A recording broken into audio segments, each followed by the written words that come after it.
3, 2, 1. What is happening, guys? This is Logan Robinson from Hear the Spear, presented to you by Noel Game Day. Woo! Lordy day. It is. Usually I say it's a fantastic, beautiful, gorgeous kind of night here in Tallahassee, but I have to say... today sucked a fat fucking one. The sky is falling. Damn. To keep it PG. Well, we didn't really start off PG to start off here. You want to start over? It's a nice preview for what's to come, I'm sure. But hey, we like to keep it real on this show, so I don't think people would be too mad about it. But it is our instant reaction to Florida State's major, wild, crazy early signing day. We're going to get all through it, all the conversations that have begun regarding Travis Hunter and his historic flip from Florida State to Jackson State. Absolutely craziness. Florida State also struggled in some departments there. Tyree West going to Tennessee. What's going on there? You lose more to more. Armella, what's going on? What's happening? Still hasn't made a signing there where Florida State thought they were in a good position. Before we get into everything, let me introduce our co-hosts, Austin Beasy, our lead basketball writer up there, getting ready for a basketball game tonight, surprisingly. And then down below, Nate Greer, lead recruiting insider, got a few things to say about Travis Hunter, I think, tonight. And then D-Lou, Dustin Lewis, our lead writer and editor. Gentlemen, what an insane day. I've been up since 5:30, and I have kind of getting to the delirious point here, but that's why I grabbed a beer. Always include a beer to help yourself if you're going delirious, in my opinion. Yeah, that's what we're doing. Let me crack this thing open. I've never seen Dustin. I got to get it in the mic. I got to get the crack in the mic so the people on the podcast can hear it. Slurp was a little much. It's a little scary. A little scary to say the least. It's just ASMR. Just a little bit. Gentlemen, let's start off with number one. We got to get to it. Absolutely crazy storyline here with Travis Hunter deciding to flip and go to Jackson State to join Deion Sanders. We had not heard much of anything about this. We knew that he had visited Jackson State and Deion Sanders. After the Miami game, there had been a visit there in Mississippi. But this was really almost like a Florida State, Georgia kind of situation where, there was some contemplation of where Georgia was trying to make some big time moves, definitely in that NIL department. But man, oh man, Deion Sanders sneaks in. And I think he shocks not only Florida State's fan base, but the Florida State staff and the Moore Center. What a freaking day in Tallahassee. It didn't even seem real.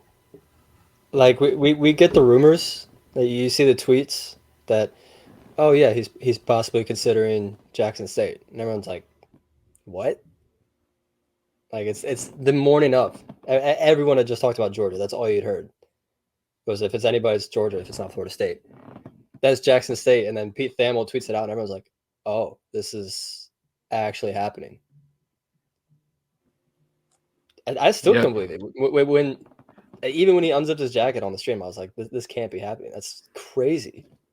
Well, we were all watching it together. We were all together this morning, collaborating and breaking all the news and stuff as we went. And the Travis Hunter stuff started trickling. And like you said, Austin, it was unbelievable. And we pulled up the stream and we're like, there's no way. Like, just some BS. And yeah, it turned out to be real. And it's just shocking. It's been like 8.5 hours just about since Travis Hunter did it. And I don't think anyone can still wrap their head around it at this time. For him to be committed it would have been 2 years in February. And I don't think anyone was really that worried going into signing day. I think we all knew Georgia had been pushing for that flip for a while. But Travis Hunter always said and did the right things publicly, I thought, and seemed like he was strong in his commitment to Florida State. Even after that state championship game on Saturday, he reaffirmed that commitment once again, said he'd be signing on the 15th. And we get into the day, and we saw history, just not the history that Florida State wanted to see. It figures that Florida State would be at the opposite end of a big time kid going to a HBCU. First, let's get that out of the way because I know there's been a lot of debate on social media about that, but that's great. But the bottom line is that this came down to money, bro. Like, if you don't think that this was a money grab, I'm sorry, you're an idiot. I've been following recruiting now for damn near 20 years, and this is the most shocking thing I've ever seen. Both for Florida State and recruiting in general. People have had crazy recruitments, but you never really envision a guy passing up, not even because that happened to Florida State, whether it was Georgia, Bama. You don't envision a kid like Travis Hunter pushing it all aside for an FCS traditionally piss poor program playing for one of the biggest pieces of shit coaches person in the world in Deion Sanders. I just don't. I'm speechless. I'll be honest with you. Like, I still haven't put together my thoughts about how everything unfolded. I don't appreciate the fact that, as a fan, that he strung FSU along as long as he did. Should have done the right thing and said, "Hey, this is what's going on," or at least give the coaches a heads up. I just think that's the right thing to do. I'm not going to renege on me thinking that this is the best high school play I've ever seen. I just think that it is a questionable decision. So it's either going to pay major dividends for him, in the long run. Yeah, it's going to pay dividends for him with the cash flow that he's going to be able to receive. But at the same time, man, like, I want to know how this is going to work, because you're an idiot if you think Deion Sanders is the reason why Jackson State had a good season. He's an idiot. I'm sorry. Deion Sanders is just a schmuck. I mean, did you really want Hunter saying it earlier? Because, we've talked how many times how he was the glue holding the recruiting class together. I don't care. If he says it 2 weeks ago, like, do all these guys decommit? Like, at least he did on signing day after a lot of the big pieces had already signed. I don't think it really matters, because you look at a guy like Brew McCoy last cycle. These kids can up and enter the portal. They don't have to.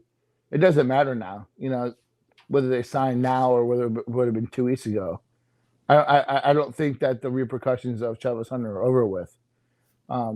I think that it would have given FSU an opportunity to pursue other people. They were depending on him. And I just don't like the way it went down. Yeah. For me personally. Let's go into the timeline of everything, because early this morning we heard that Travis Hunter was intending to go forward and sign with Florida State, and I'd say probably about a half hour, 45 minutes after that was when all of the rumors with Jacksonville State started to populate the news feed. And from there, we heard that Hunter told the Florida State staff shortly before his decision that he was going to go to Jackson State. Mm-hmm. But prior to that, apparently Jackson State and Travis Hunter had never come up in the same conversation when speaking to Florida State about his recruitment. They were completely blindsided by it, and they had no idea this was coming. And going into recruiting as well, the fellow commitments that Travis Hunter, he's recruited a lot of them to join him in Tallahassee. None of them were aware of the decision, and as far as I know, none of them have been contacted since by Travis Hunter. Total silence on his end. And let's keep it real too. If he does announce it 2 weeks ago, there's only one guy who more than likely decommits, and that's Sam McCall. So, I think that just the way it was handled was kind of grimy. And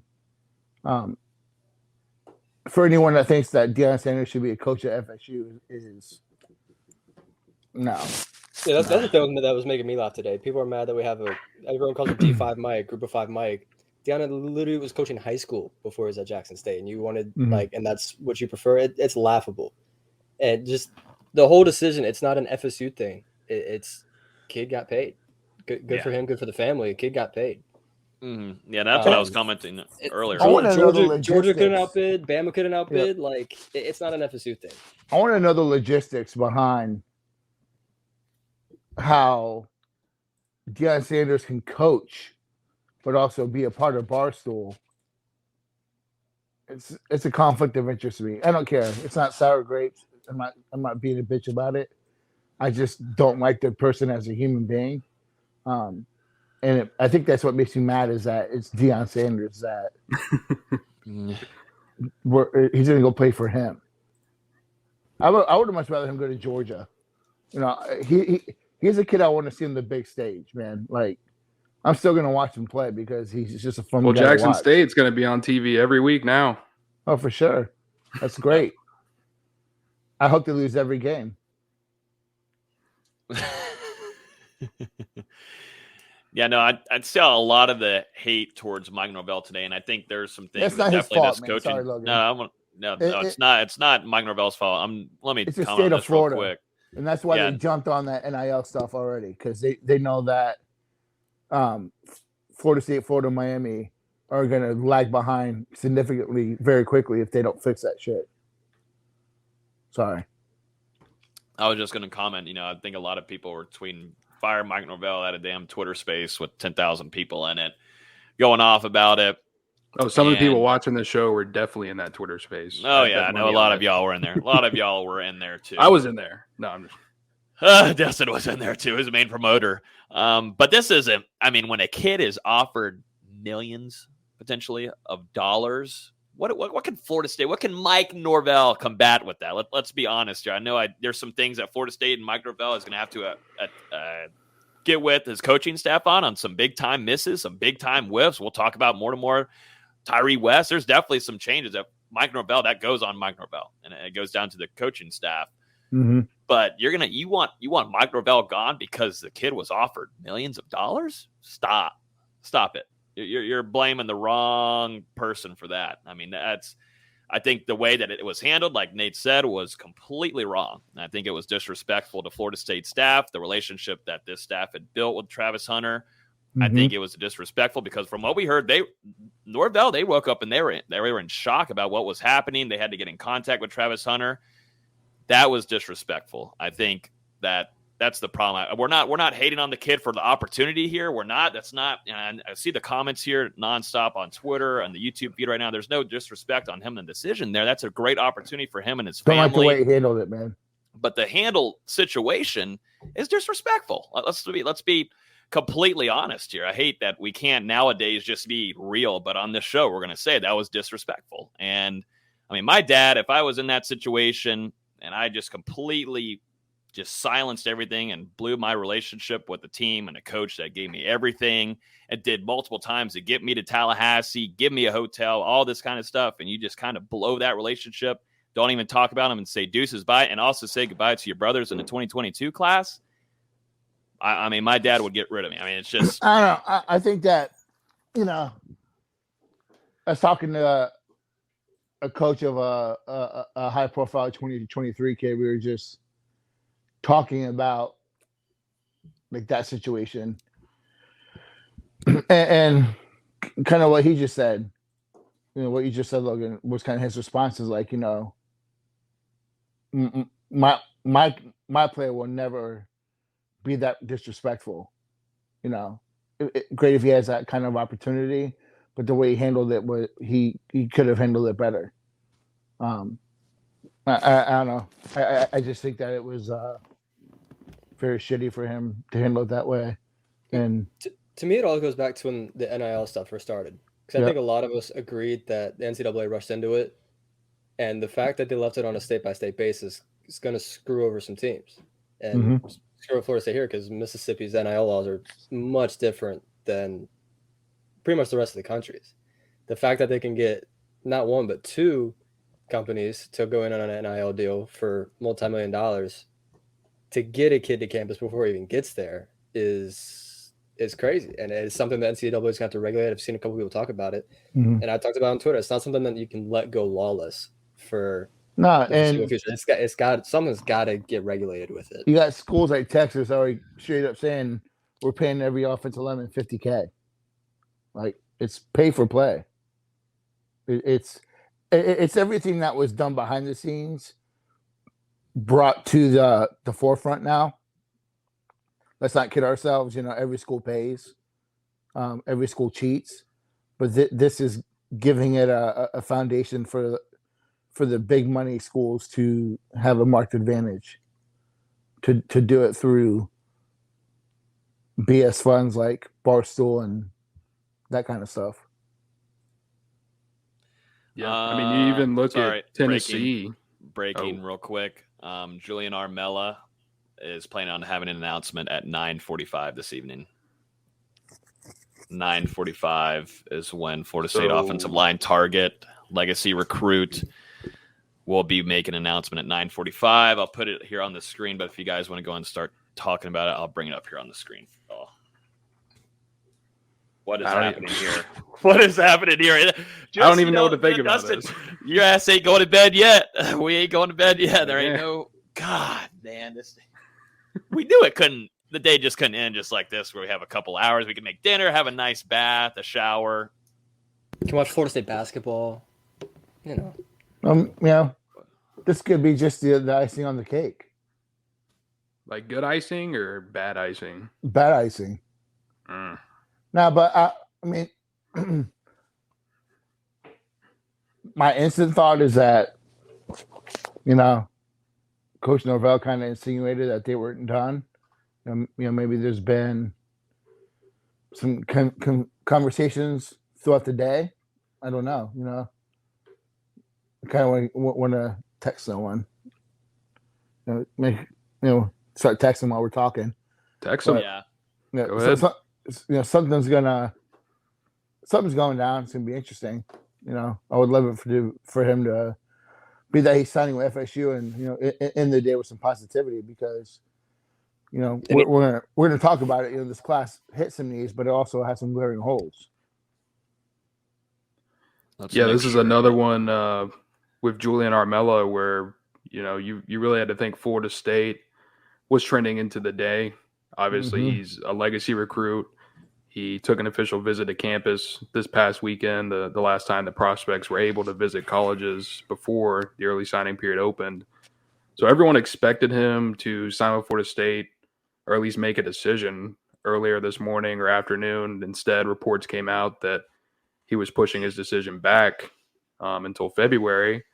And like Nate said, and Logan, as you brought up the tweet, now he's going to decide tonight at 9:45. So that means some coaches from a school or multiple schools have been in his ear, and he's feeling comfortable enough to make a decision now, which is a complete turnaround from 12 hours. But hey, as we saw in recruiting with Travis Hunter, things change at the toss of a hat. I like what you did there. I don't really like it, but I know what you did there. And I'm not going to comment any more on that. But Julian Armella here says on an Instagram post from 9 minutes ago, saying huge announcement in full caps coming at 9:45 p.m. tonight. Y'all get ready. # shock the world. Once again, it's the shock the world. Florida State fans are going to be. Well, that shock the world hasn't done good for Florida State today. Absolutely. The bad taste in FSU's mouth. Flashbacks of just a few hours ago. Julian Armella, 9:45. We definitely won't be live during that when it's happening, but hopefully it's just whatever deal they had lined up for Travis. Hopefully they just said, "Here, Armella." Have it. It can't be Jackson State, right? Who knows with the money they're throwing around right now? Who knows? I know, right? Alabama. I will say, sorry to interrupt you real quick, Logan, but I will say once the letters of intent came in earlier from Daughtry Richardson, Kanaya Charlton, Jalen Early, and Kashawn Sapp, Atkins put out a tweet with a picture of the four of them and himself on Twitter, and said more to come. So more offensive linemen to come. Who would that be? Who tweeted that? Coach Atkins. Interesting. Okay. And really, this is one we feel like is probably coming down to, what would you say, Nate? Florida State and Alabama? You think there's any chance Miami got back into it? Nate's I think texting he's on the somebody. phone. I think he's working the phones right now. D-Lou. Well, either way, I would say the four hats on the table, Yeah. and then who No, knows? I would with say- Miami. I would say Florida State, Alabama, Florida, Miami. Florida State, Alabama, Florida, LSU, Miami. So Miami's completely out of a crystal ball. All the kind of smoke with him getting into the finding momentum, maybe with Armella. Got that last for them. I think even if he doesn't, does it or doesn't sign, I think it would come down to Florida State, LSU. Well, he's got to be signing, right? Got to be. I mean, the picture Has of to the be. hats there, there's got to be a sign. That's what I was thinking earlier. Could this just be, oh, by the way, I'm pushing back my recruitment all the way to February? Oh, wait, that's the picture he tweeted right there? Yeah, this is the Instagram post. Let's say, isn't that the old one though? Like, Yeah, did that he looks like just the reuse one that from picture? his That's the one Yeah, he he's put out. reusing it. Yeah, I think he just reused it. Oh, Yeah. okay. He's just reusing that image. I didn't even notice that. Yeah. Only thing that makes sense is a commitment at this point, because he already said before that he was going to push things back, so there would be no point to bring that up again. Wow. Well, the day is not over yet, Florida State fans. I think people are like, let me eat dinner and get out of here and end this day and go to bed. But you ain't going to bed anytime soon. We've got a late one here with Julian Armella announcing that he has an announcement, big time announcement that's going to hashtag shock the world at 9:45. So do we know if that's Eastern time or? Yeah, it's Eastern time. Okay. I always He's got to Fort double check Lauderdale. with these things. I Googled it. I'm not really good with my time zones, so But definitely if it's Fort Lauderdale, we're in the Eastern time zone. I will definitely tell you that, D-Lou. But yeah, we'll keep an eye on that. Let's jump into some more things. If anything else comes up, the chat actually let us know about that. They tipped me off on that. So I didn't think it was real at first. I thought someone was trolling, but I had to look into it real quick. But yeah, we'll see where Julian Armella decides to pick. Let's move on to, we talked about a little bit of Travis Hunter, but what a day there with him, I think, too. We talked about it. Sam McCall, he's the first one to turn in his LOI, but it seemed like a couple of the guys like AJ Duffy putting out tweets, Omar Graham, Chris Parson, who's in that 2023 class. A lot of guys that were committed to Florida State or signed with Florida State were in shock about what happened this past last couple of hours with Hunter. well, I mean, what else can you say? I mean, they're kind of just like all of us. They were in the dark. I mean, even the Florida State coaching staff, they were in the dark going into the situation. I don't think any of them had any idea. Like I mentioned earlier in the show, I talked to multiple commitments, and they told me that Hunter didn't let them know before the announcement, and he had not spoken to them or in the group chat after the announcement. So as of now, he's went silent on those guys. I'll be interested to see if he does reach out, once the buzz kind of dies down a little bit, because obviously, I mean, it's crazy out there. You think the Armella thing of hashtag shock the world was a shot at Travis Hunter today? I hope so. He picks 'cause- Florida State. That'd be I a hope so. finish to the night. number one player in the country, though. Like, I mean, fans would eat it Armella's up. got that alpha. He's got that alpha kind of Fans would eat it up, but it's Not kind even of hard to kind take of. a shot at a. I mean, skill me and position. Nate need it, because last week on the show we predicted Julian Armella to Florida State. So after some of the misses today, it would probably help our percentages out a little bit. What do you think, Nate? I need it because I need it. You're just like the rest of Florida State fans. They're like, I just really Fuck. need it. Please. I just need it, man. Some positivity, man. Like, I mean, Yeah. No, I'm ready you're to not move the on. only Let's talk one. about the rest of the class, man. Yep. Let's jump into a few more. We'll have Let's go by we'll have a position. conversation. We'll have more go by conversations of position. Hunter. Let's Quarterback. jump into quarterback. AJ Duffy sticks with Florida State there. He signs. Dancing afterwards, pretty happy. And Florida State gets a quarterback in that 2022 class. A much better quarterback than he is dancer. That's for sure. Hey, he's having fun. Yeah, I think he. Some people were knocking him. His time at IMG. I think he fits the system very well. With him and Parsons, those two in the future, I think Florida State's quarterback position is in really good hands. I think Duffy is a good quarterback. He anticipates very well.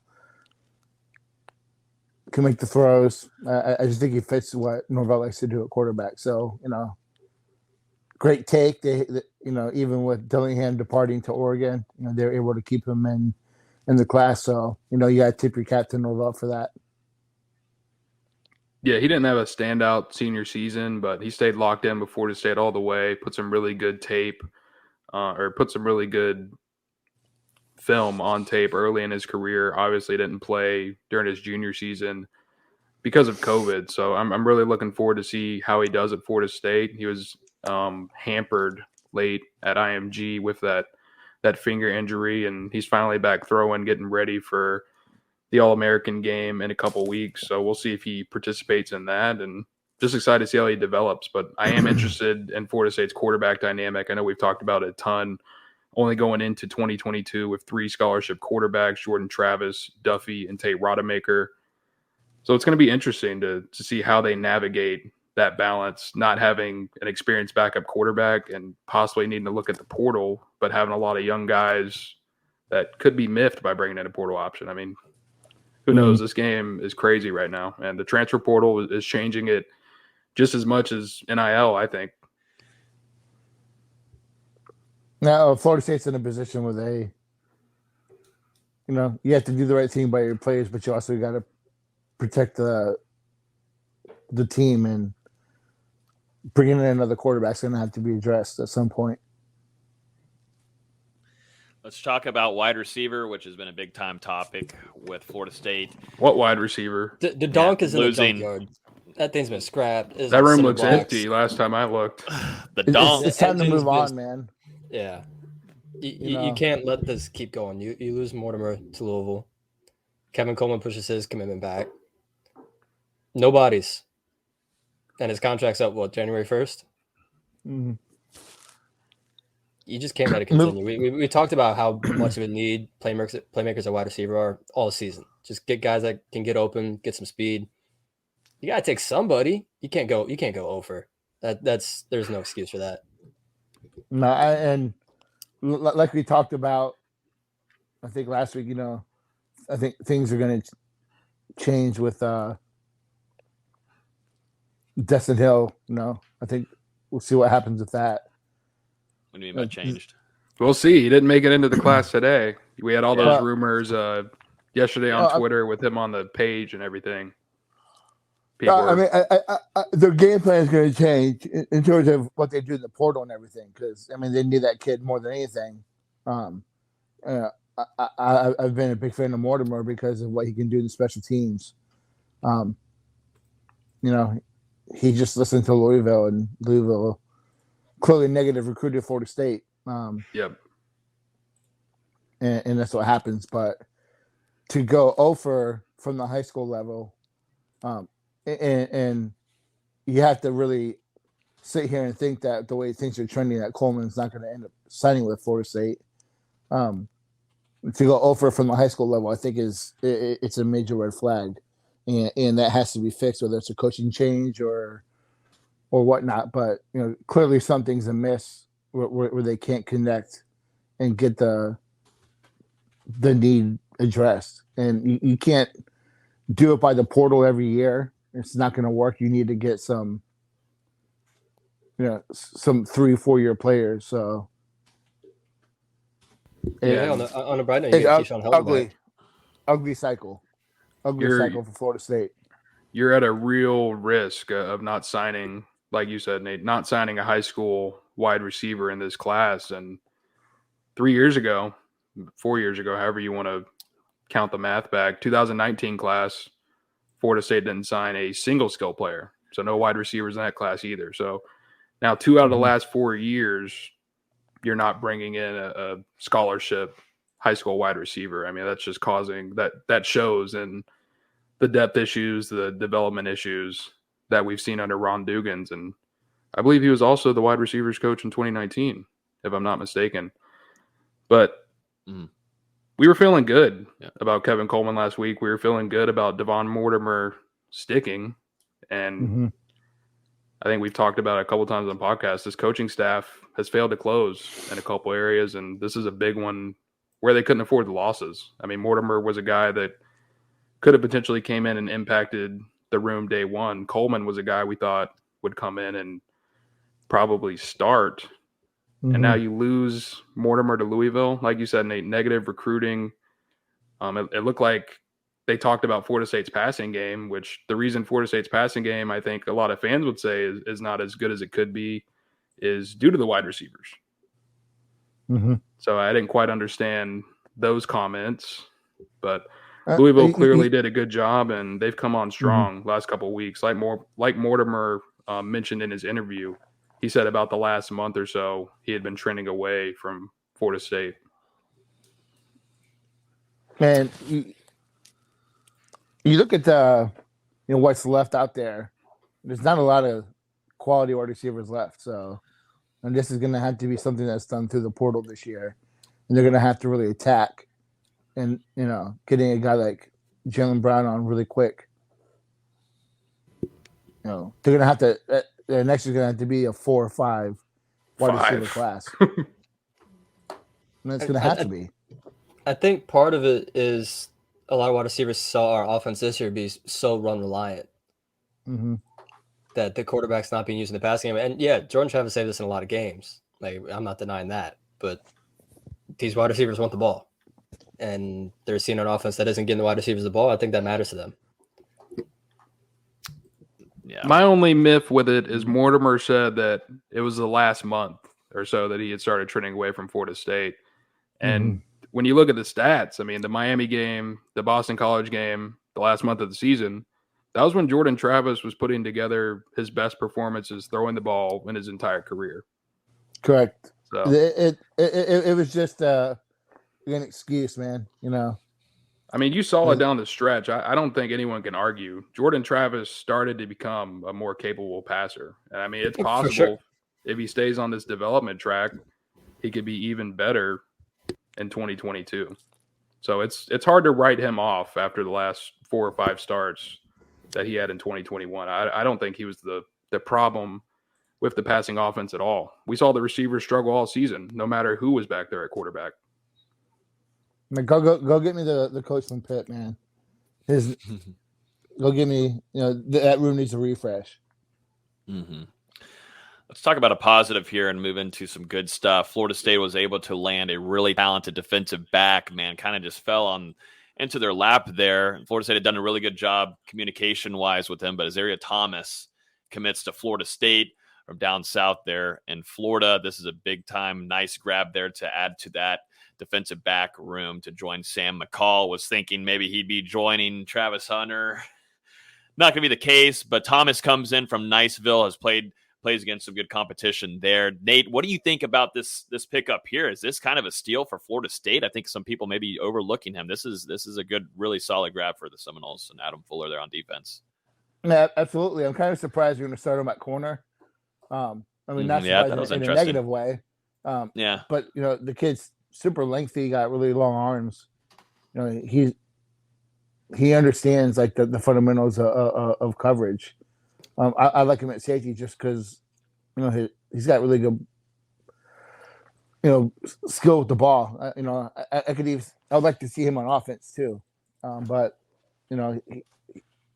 like we talked about, I think Dustin and I both kind of addressed it. This was the long game that Florida State played. They stayed in contact with Thomas throughout the process, and it was a help that Florida and LSU and Oklahoma and all those other schools had coaching changes, and Florida State was the one constant, throughout, and it was really a mad dash over the last month that Florida State was able to get him on campus for an official, build that bond, do it in home, and they locked it in. He's a really good player. He's probably the best player in the Panhandle, this year. Really good player from a school that produces good football players. So I really like the take. I think that him and McCall, good tandem in the backfield, in the secondary. Florida State needs to address that position with guys that are leaving, and just the roster itself.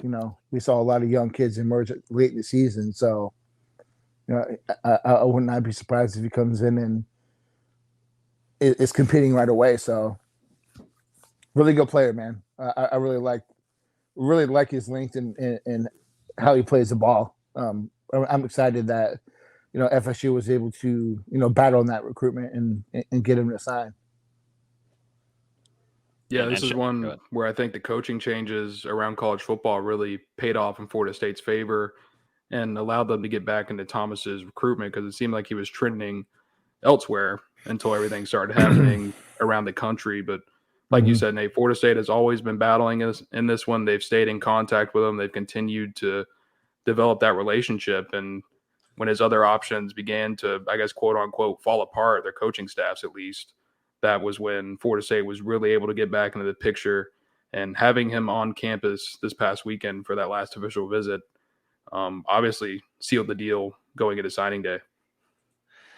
Yeah, and I wanted to mention too, Carol in here, who always comes in here, listens to us weekly, commented on his speech before making his signing, which I thought was great. He got really deep into his speech and then talked about his mom and said that he was going to be, representing the family very well and representing as a son for her. And a really emotional speech there that I know was overlooked with all the dramaticness going on. But if you guys haven't yet, I would definitely go make sure you check that out. Really, really passionate speech there from a guy that's going to be coming to Florida State and really talented too. I just hope people aren't overlooking him on that. Does it look like I need some coffee? Yes, I have already had Celsius. Always shout out to them. I've ran through half the fridge, it feels like today. God knows if I'll actually go to sleep.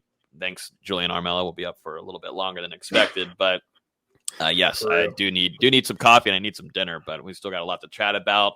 Let's move over to the big hoss name of Marvin Jones Jr. and get this out of the way. Just get it out of the way. I think we coming into today, Florida State and us, we weren't expecting them to land the big time target that's been on top of Florida State's board since almost the beginning of last year. Things don't go well for the Seminoles and the defense, and they're not able to grab Marvin Jones Jr. He ends up picking Georgia. It seems like Kirby Smart was able to get into his ear really late there in the recruitment, and maybe some NIL advertising there worked out for him in their favor. But Marvin Jones Jr., legacy recruit. Dad was in attendance too. It was pretty interesting to see his reaction whenever that signing and commitment was made.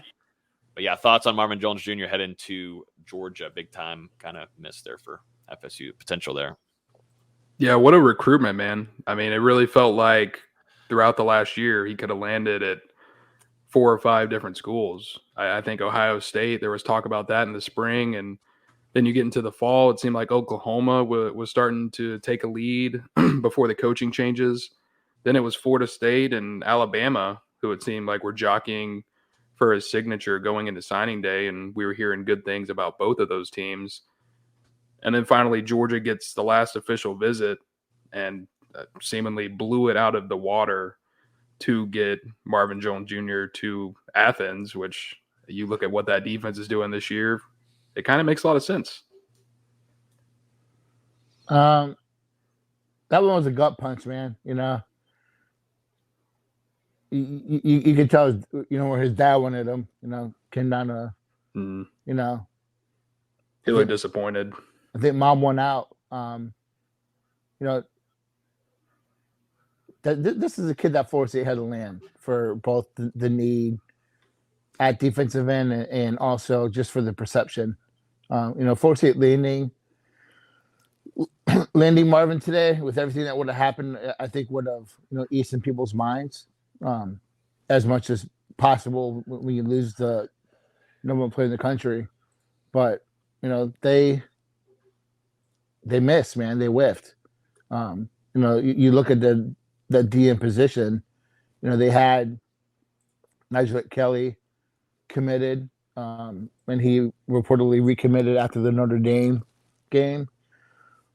Couldn't hold on to that one. I know Miami, threw a lot of stuff at him with the NIL stuff, but he decided to stay home. You had Travion Williams committed for a while. He stays home and signs at Mississippi State. So at one point they had two really good quality DNs committed, but they just couldn't finish. They couldn't finish this recruitment. A guy like Eddie Kelly, who signed with USF, there was some talk about him at some point in the early fall. So leads them to go with Dante Anderson, who there's still some confusion there. They didn't announce him or talk about him today at the at the little press conference. So is he coming on as a walk-on, or what's going on there? So I'm interested to see what happens with that. He's a little bit of an undersized DN, not an immediate contributor that this team needs. So, the DN spot was a whiff. Defensive tackle, Tyree West was listed as a DN, but I kind of see him or saw him as a Dennis Briggs type, a smaller body, really quick slasher inside. But that was I need to hear the backstory with how that happened. Tennessee just came out of nowhere with that one. But I thought overall it was a down year for D tackles. There was a handful of really top flight guys, and then there's just not a lot of depth. So I think they did a good job addressing with Lyons and with Bishop. So I mean, with the cards that were dealt at D tackle and just how really bad the class is, they had two guys who at worst would be death pieces, and two guys that can help at FSU. I think Bishop Thomas is a kid who I know he didn't play this year, but he's got some juice, man. Yeah, and one thing I think maybe Florida State and the coaching staff need to do a little bit better is the timeline of these official visits. Because you look at a lot of the guys today, the team that got the last official visit won out. We saw it happen with Thomas for Florida State, Marvin Jones Jr. Tyree West for Georgia, Tyree West for Tennessee. Hopefully it happens with Armella. Hopefully Kamari Wilson for UF. I'm sorry, Dustin, but when you don't land a need, it's a whiff. When you don't land your first 3-4 options, that's a whiff. I'm sorry, it's a whiff. And why are you apologizing to me? Nah, sorry for. Oh, okay. I was like, sorry for not for cutting you off, but are you really sorry though, Nate, of cutting him off? Yeah, no, not really, but same thing with linebacker. It's a whiff. Yeah, Omar Graham is a damn good linebacker. Had a phenomenal senior season. He's one guy. They needed 3 or 4 in this class, especially with the sheer amount of attrition they've had. Granted, some of those guys are contributors, but you need bodies. You only have 6 guys going into spring. So, Omar Graham is going to play next year. But it's a whiff. They don't land anyone else. It's a whiff. I'm sorry. It's a whiff. Wiffle ball. Wide receiver, DN, linebacker. Those have to be the 3 focuses in the portal, clearly, because, predominantly majority of this class is signed now, with the early signing they've done and wrapped up. So you got to, hit the eval tape and, see what emerges after their senior year to see what's out there. Because you got to bring some high school talent in. I like the portal, but I don't like living off it. but it's not good, man. You know, Florida State's got a top 20 class, but missed on some needs. they missed on some major needs, and therefore it's not a balanced class. Mm-hmm. What about Omar Graham? We kind of commented on him a little bit, but just about his, I think it's definitely a really, really big time gem that Florida State's adding to that linebacker room. That sadly, all they're bringing with them is Omar Graham Jr. He's just a solo dolo coming in, but just Nate, I know you're high on him, and he's really finished out the season really well. Omar Graham, to both you and Dustin, you know, what he can bring to the table, because that was a big time signing for FSU. Just watch him versus American Heritage when he chases down Brendan Innes. That's all you need to watch, man. You know, 5-star wide receiver. You know, this kid he looks a lot looser, a lot faster. He looks like he's bulked up. He gets after the quarterback. You know, his instincts are there. You know, he comes with definite desire to blow your ass up. You know, he's a linebacker, and I'm a big fan of South Florida linebackers. Because they just ball. He was traditionally do well in college. Yeah, he was a little under recruited early on, but then I mean he started to blow up, and I mean Omar Graham, he had an outstanding senior season. Not just rushing the passer, but like you said, Nate, laying out guys, getting into the backfield, making tackles for loss. Really good prospect, and you look at him, he's a 3-star right now. You put him in any other state, he's a high 4-star. I feel like, you know, he's a Florida 3-star, but he's another state 4-star. He's definitely you know, underrated for sure. When that final rating comes out, he deserves a bump. This guy had over 20 sacks this year, over 120 tackles. You know, he had a monster senior season. You know, so his upward trajectory has been where you want it coming into college. So. And you know, he turned down a lot of other interests, man. You know, he turned down visits, turned down in-homes. You know, he stayed true to his commitment. So it's a real Seminole. Did we already comment earlier on Tyree West? I know his name has been brought up a few times. I mean, for the most part, what's to say? Is this Odell's last ride? I think we all know it is. Are we sure about that? I mean, the ride ends when he wants it to, but we're towards the end of it, I think. we're on a yearly deal, man. This is Florida State. They do shock us sometimes. Mm-hmm. Let's jump into some more things here related to Florida State and early signing day. Maybe we could. I'm trying to think of really Florida State's offensive class. I mean, about Rodney Hill. Yeah, Rodney Hill, athlete, mainly running back there. But Norvell talked about him today in his presser, saying that he's kind of like a Toa Philly, where he can navigate and really loose kind of player. I think he fits that Antonio Gibson kind of mold. You know, can play wide out, can play running back. So, you know, it's just another tool in the shed. I do think they need more of a traditional running back, though. Yeah. Whether it's through the portal or whether they dress it through a high school kid. I agree. There definitely needs to be more attrition there. Yeah, going to be interesting to see how they operate. You know, with Deshaun Corbin moving on to the NFL, similar to the quarterback position. There's a lot of talent, but there's also a lot of youth in that running back room. Mm-hmm. So, how would those guys feel if you brought in someone, you know, maybe more talented or more experienced at least, to take some of the reps in the meantime? And sorry for my words. I've been up for 15 it's the damn beer. Hours. It's the beer. It's the beer. I've only had a half a beer. I'm doing good.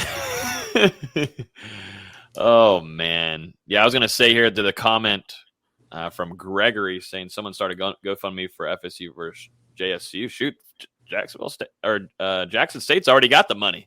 Supposedly they already got the money. I don't think you need to start a GoFundMe. They got the money. I can't wait for NCAA to come back out. I'm playing them on freshmen.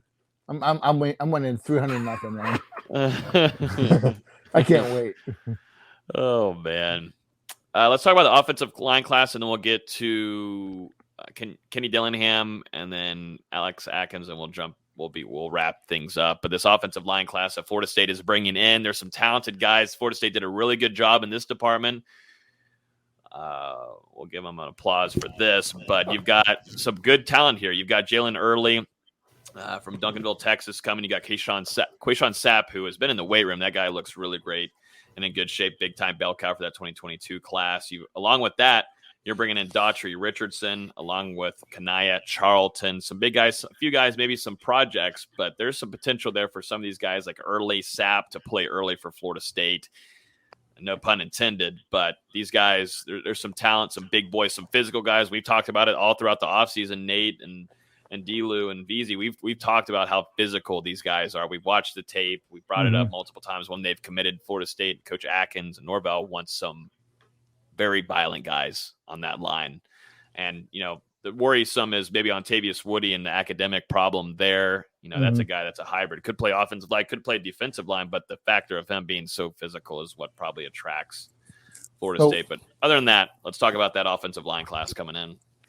Woody's probably the best of the bunch right now, but the real question is if he's going to qualify. So you have to kind of put him aside for right now. I think Early is a classic right tackle. Could play very early, again, no pun. But Early could play early. Yeah, that's what you're saying. Yeah, Nice. Great frame, great frame. I think he can also play guard, and that one thing with this offensive line class, there's a lot of versatility. Sapp can play tackle or force, but he's a guard. But I know he's taken some snaps at center. Kanaya Charlton, I really like his film. He's just a big kid, man. He carries that weight really well. He's just a big barrel-chested kid, man. He's a big kid, and he's really fun to watch in the run game. So I really, really like him. Quality. Daughtry Richardson is an athlete right now.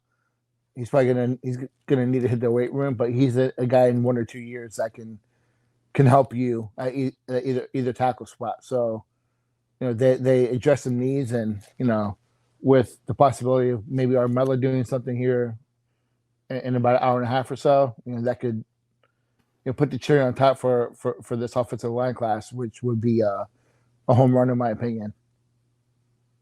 Yeah, and you've got a solid core to the class with the 4 guys that signed. We'll see how things shake out with Ontavious Woody leading up to the traditional signing day in February. See if he is qualified, and if Florida State even continues to recruit him. I mean, who knows exactly what's going to go on at that front at this point in time. Hopefully, in about an hour and a half, you have a legacy offensive lineman in the fold to get 5 guys, and I think really round out what's a great offensive line class from Alex Atkins. You missed out on some of the higher ranked guys you wanted, like Elijah Pritchett.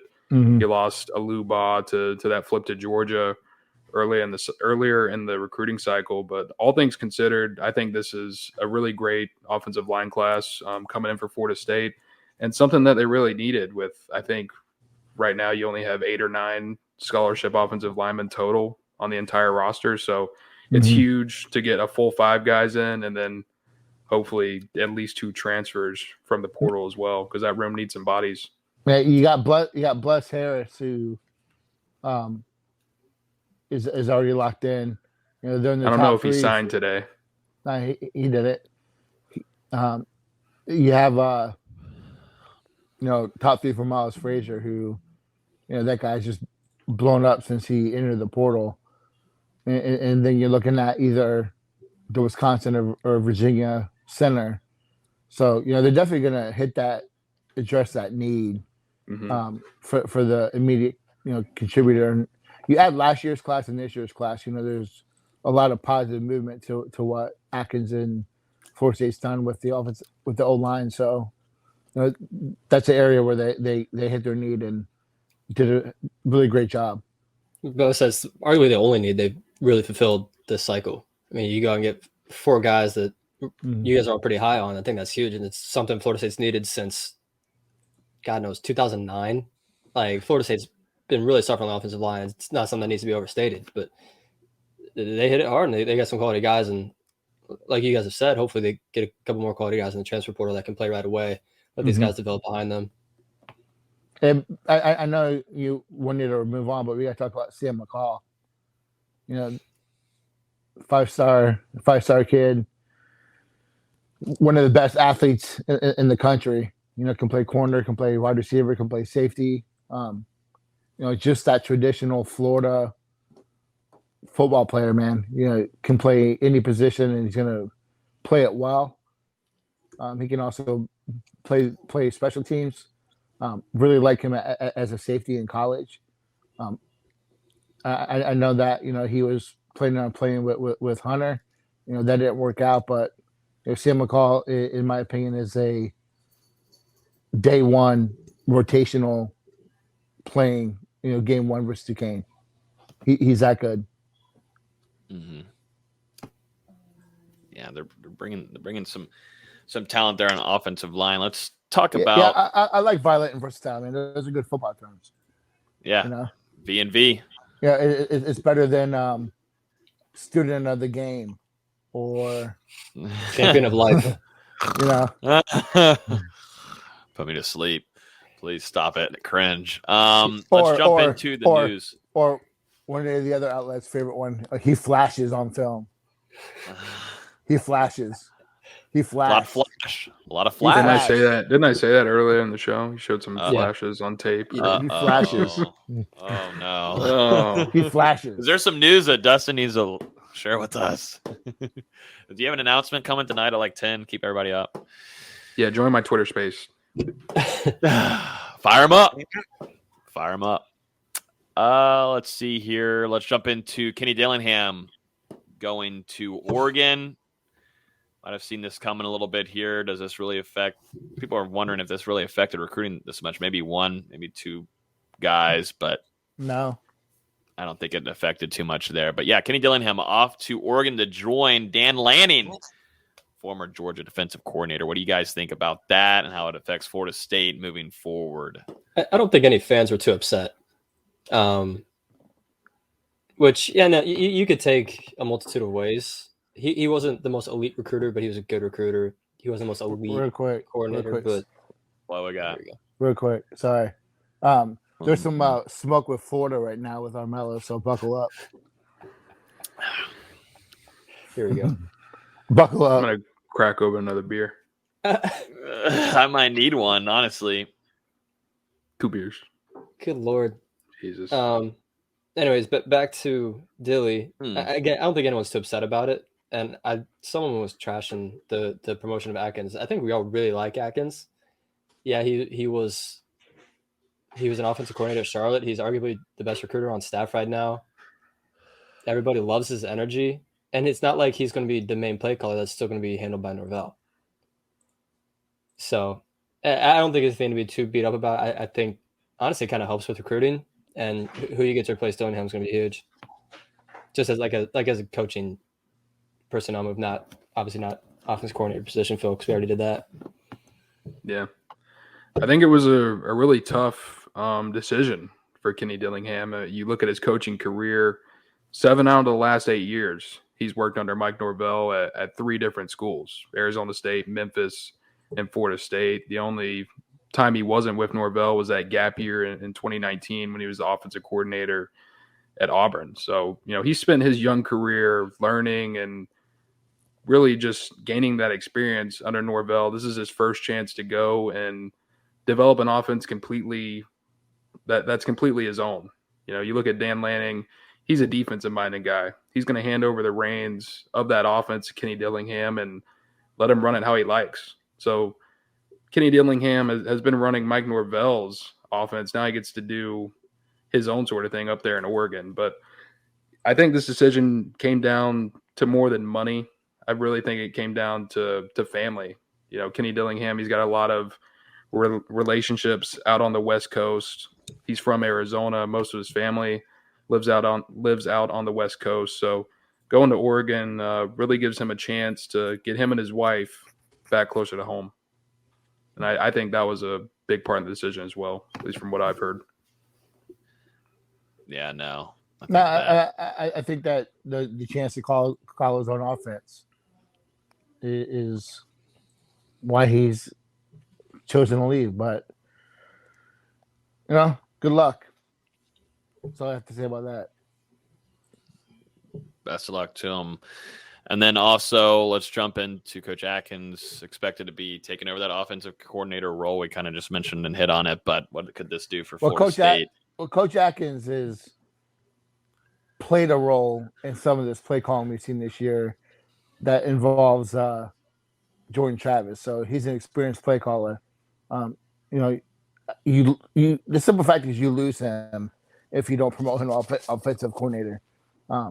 He's done it before. It's not new to him. Coach Atkins is the true asset on that offensive staff. So, it's a reward for him for the work that he's put in the last few years.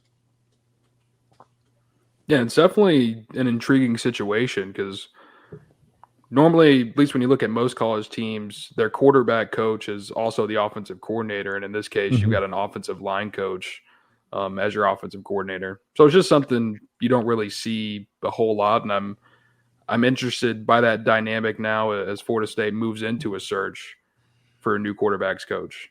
Is there a chance they could bring on someone as a co-offensive coordinator, or is a quarterback's coach going to come in and want to work and be okay working independently?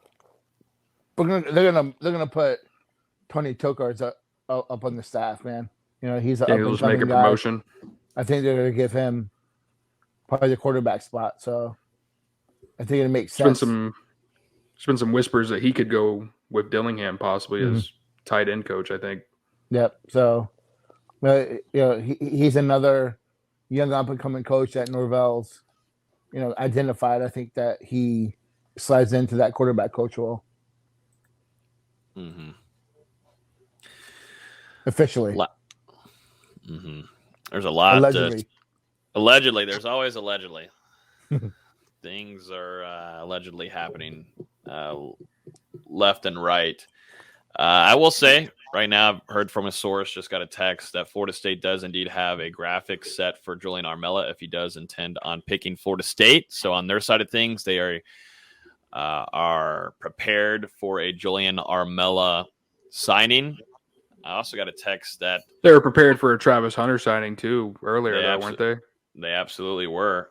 So, but I got told too from that source saying they're wondering what the announcement could be because he's supposedly expected to announce at the All-American game. That's what I'm getting a text from a source from inside Florida State's program and their side of things. So this is just going to continue. This is Wednesday. This has been a complete shit show. This is how it's going to continue all the way throughout the rest of the night. But Julian Armella expected to make a announcement at 9:45 p.m. Eastern time. Austin, I'm losing it. I'm getting really close. I lose it either way, but I'm at a really bad spot. I don't know what's happening. But someone getting a haircut? I think someone's getting a haircut on Nate's stream. It's all good. We muted it. We're good. But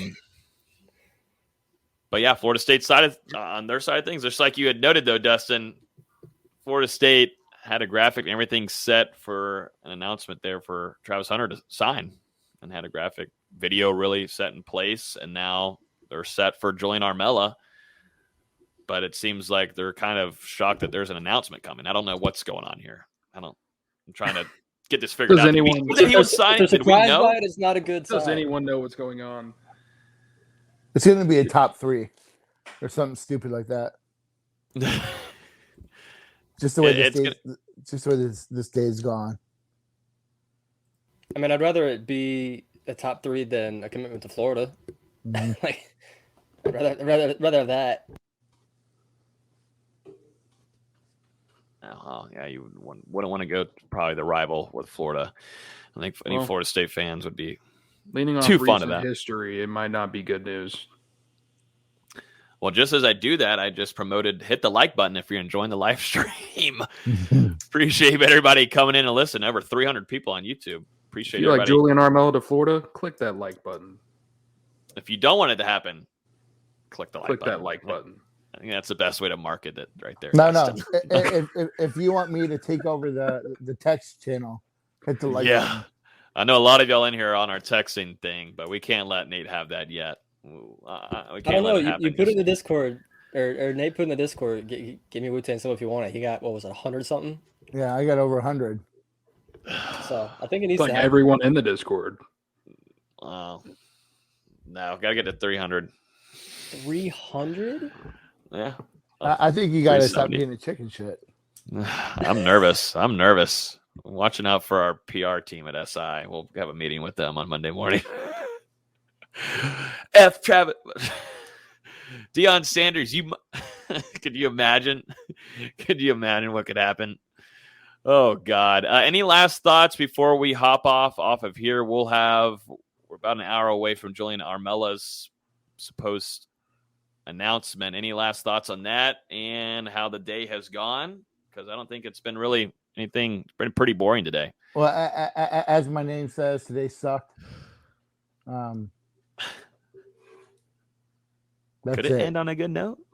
Hopefully, but no, I think that, there were some miscalculations on where they stood on some of these guys. Got to get some recruiters that can finish and seal the deal for you. They hit some needs at O-line. I really like Brian Courtney as an athlete at tight end. I like Joel Powers to be kind of that Jordan Wilson kind of guy, and the big body blocker. Can also catch. So there's a couple pieces that are going to help the offense, and I don't know, man. Like I'm done. I'm done with today. Travis Hunter was a little bit of a mind screw, That hit you hard, man. Isn't it crazy? The streak that you had saying Travis Hunter is the best player probably practically ever made coming out of high school. And he is. Yeah, I'm not going to renege on that. Yeah, he is, the best high school player I've ever seen. But it's just a shame that we won't get to watch him in Doak. Get to watch him play in front of 4,000 people versus Delta State. Delta State. The chat. Go ahead, D-Lou. The chat is feeling optimistic. They're trying to build some good vibes that Armella is going to help everybody sleep tonight. Yeah, I mean, it's tough. Today, I would say that it went worse than you probably could have expected, and then it went a little worse than that because I don't think anyone saw – I mean, no one saw the Travis Hunter thing coming around the country. People might have said, oh, he's going to flip. He's going to flip. No one saw him walking up there and signing with Jackson State. I'm sorry. No one saw it.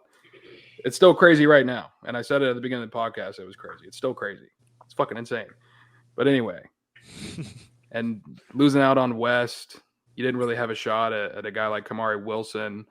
Earl Little Jr., you possibly could have gotten the fold depending on if Bama filled up, but they had a spot for him. The one that hurts the most outside of Travis Hunter, Nate, you said it earlier, it's Marvin Jones Jr. because that has been – I think it hurts as much. It's been your top uncommitted target for probably about a year at this point, and they've done everything they possibly could to get into this recruitment, and it seemed like he wanted to go elsewhere pretty much the whole time. He didn't want to follow in those legacy footsteps. He wanted to go carve his own path, and now he's going to go try and do that at Georgia. We'll see if it works out, but it's a huge sting to a Florida State team that's losing Jermaine Johnson and Keir Thomas. You have two defensive end commits right now, depending on how things shake out with Dante Anderson, who you mentioned earlier, and he wasn't mentioned during the press conference by the coaching staff after whenever they held that media availability earlier today. So you're at a really tough spot at defensive end. You're going to need to land Jared Verse and maybe someone else out of that transfer portal because it's rough. Yeah, and real quick, I think that Jones Jr. is just as big of a loss as Hunter. But I think people had prepared themselves for that to happen. Just the shock and awe of Hunter makes it what it is. But damn it. The one saving grace for me is that FSU basketball is 5-4. All right, here we go. That means that things are realigning slowly. See, everyone says that, and then you lose every recruit you wanted. So I mean, there's a perfect are balance. things really aligning? I just balance. think this is as low as Florida State athletics can get as a no. department. I think tonight we'll finish the realignment when they lose to Lipscomb. Oh my gosh! Here's the thing. Right. I was in Rock Hill for the South Carolina game. I was depressed for the rest of the day. Just being in that play, that looked pretty rough. It was like you know what, y'all? Jimmy John's. There ain't nothing better than Jimmy John's. Drier than 2,000 total people. They fed us dry Jimmy John's with no condiments. I'm in there sitting there eating sand on the way home, essentially. And then today happens, and now we play Lipscomb tonight. If Florida State loses to Lipscomb tonight in basketball, I will not have a Twitter account tomorrow morning. And I'll be taking a break. You have to leave yourself. You have to. I'm calling you if it happens. I'm going to call you. No, yeah. He's My not going to phone answer. will do that this Eric, always appreciate you dropping the money in here. I just want to shout out him before we jump into like a little quick, really preview before FSU basketball starts playing at 9. Eric says, "Here's my NIL money to the Noel Game Day crew. Hardworking, go Noles. I'm done until April with Noles football talk, guys." No, Eric, you'll be back here next week. I know you will be. You can't say that. You can't do that, but appreciate There's still the transfer portal. There'll still be plenty of options for these guys to get talent. There's some optimism. There's not definitely that great today. It'll be fine, hopefully, by the end of February. Mm-hmm. Yeah. Quick thing on Florida State basketball before we jump out of here. They're playing Lipscomb. Can I say one more thing?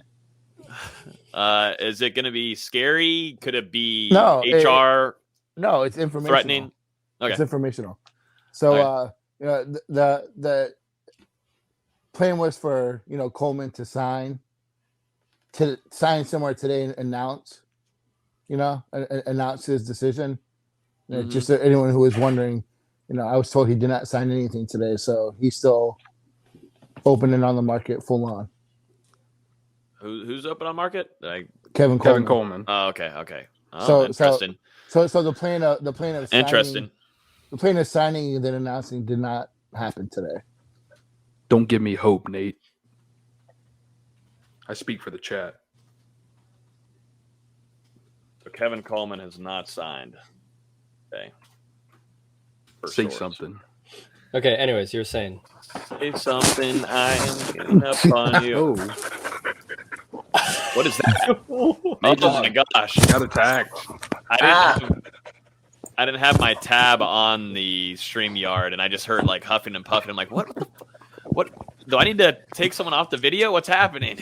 Julian Armella just tweeted the same thing he put on Instagram. He said his announcement is going to be on IG Live for those wondering IG Live for Armella. Go get some clicks, Logan. All right, let's get ready for that. For you guys. Florida State's going to lose tonight. Lipscomb. That's the preview. It's not gonna. The realignment is happening. They're missing their best player. Football's back.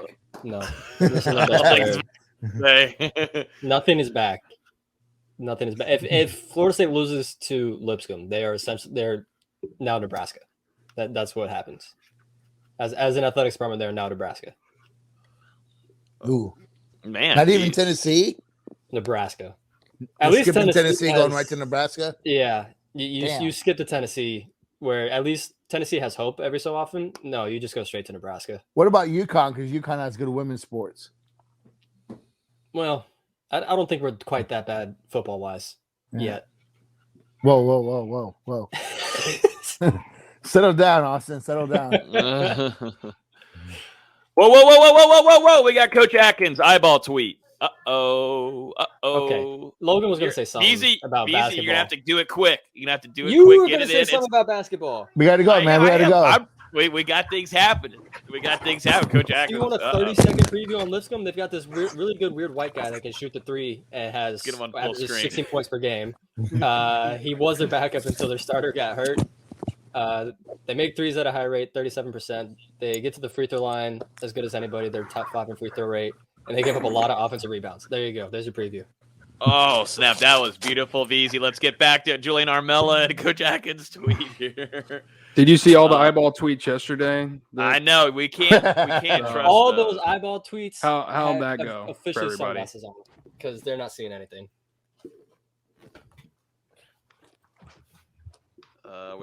An eyeball tweet is admitting defeat, in my opinion.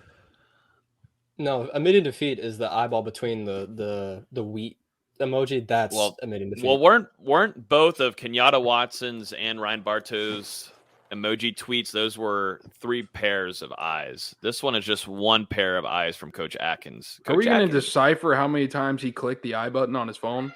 I think we have to. This is all code. To me, it's the same thing as how many Y's you put it into hey. I think that we're looking for any possibility of any good news. Optimism. Yeah. So like. No, hopefully it's 2020 eyeballs and not Helen Keller eyeballs. That's all I'm hoping for. All right, we got to roll. We got to get prepared. About an hour from now, Julian Armella will be making his commitment signing. We don't know. There's a lot of things from the inside that Florida State isn't really know what's about to happen, really, which is interesting to say. But this is us signing off from Florida State's early signing day. Travis Hunter shocks the world. Travis, I miss you, man. It's been a great ride. Sounds so sad. Still never came on the podcast. Yeah. Podcast, so play a sad song right here. Play a sad song right here. Remember this. I'll insert like a really sad Titanic song, probably. The song from Fast and Furious at the end. No, where they drive away from each other. Put the song in from the Humane Society commercials.